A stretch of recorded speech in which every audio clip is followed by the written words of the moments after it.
Robbie Fowler. Stephen, first of all, defeat obviously you didn't want, but how did you reflect on that from a Villa point of view? Well, I think there's certainly a gap in the levels of both teams. If we're honest, if you look at the game from penalty box to penalty box, Liverpool were very good today, very strong. We expected that.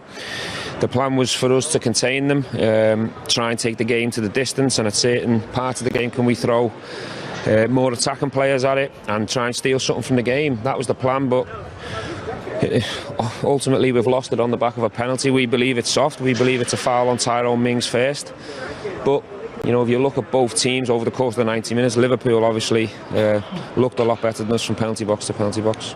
Stevie, sorry, Mike. Go on, Robbie, you crack on. Stephen, so you've lost 2 games now, but you've lost them arguably to the 2 best teams in the country. Do you take any solace from that, or...? No, listen, we analyse both games and we try and take the positives from it. We respect the fact that they're operating on a different level than us at the moment. That's the level we'll try and strive for on the journey, if we get the chance to do that. You know, we took it to the latter stages today. That was the plan, to try and make Liverpool nervous. We knew that they couldn't afford to drop anything today. So the plan was to get through the first 30. We did that. We defended our box well. The players applied themselves really well. And then the plan was to throw something at it around 60, 65 and try and make Liverpool even more nervous. But the penalty decision come at a real bad time for us. Stevie, it's Mo. I was just wondering, we've all played, we've all gone back to Anfield in different guises. I must admit, I hated going back to play against Liverpool. What were your emotions like going back today? And yeah, how did you feel about taking a team to your home? If I played for Man U, are they coming back?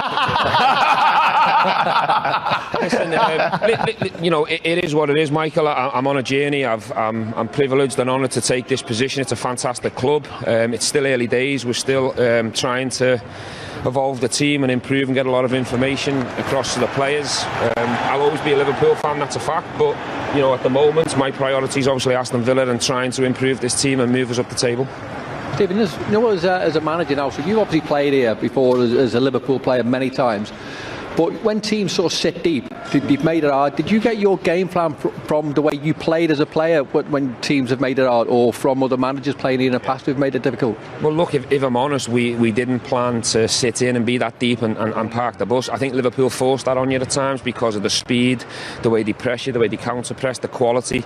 You know, you're looking at 2 of the best players in the world when you're up against this. So it's a huge challenge to come here. The idea was to try and stay in the mid-block as much as we can, and then try and steal the ball in certain places and try and play down the sides of the centre-backs. That was the plan, but sometimes that gets overpowered. I think you've got to give Liverpool credit because they're so good at the moment. But if you analyse the game, we were in it till the end. Yes, there was a level in terms of how the game looked, but I think it's hard to come here and dominate the level that Liverpool are on. That's the reality.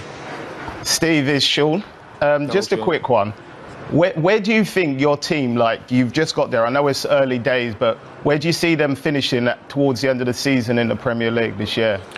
Look, we want to try and push and finish as high as we can. I'm not sure where we lie now. I haven't checked the results or the table, but we've got 2 games now coming up against Norwich and Burnley. We've got to be looking to take maximum points in them games. If we do, we'll be in the top half. I think we took the job and the team were in 15th. That's not good enough for Aston Villa, so we certainly want to finish in the top half and try and strive to push as high as we can. Certainly in season 1, you know, and then we'll have 2 windows to hopefully recruit well and keep building, and then hopefully next year try and improve on whenever we finish this season. And just finally, Stephen, I know you're 5 games in, but are you enjoying being in the touchline in the Premier League and going to grounds like Anfield and competing? Not right now. We've just lost probably 2 minutes ago. Listen, I've enjoyed the short time I've had here. You know, I'm really optimistic and ambitious that we can move it forward. We can keep improving Aston Villa. The players have been outstanding so far. Yes, we've lost 2 games out of 5, but arguably against 2 of the best 5 teams in the world.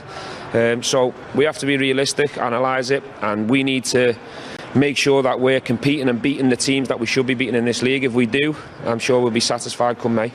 Really appreciate you joining us. Thanks very much indeed, Stephen. All the best.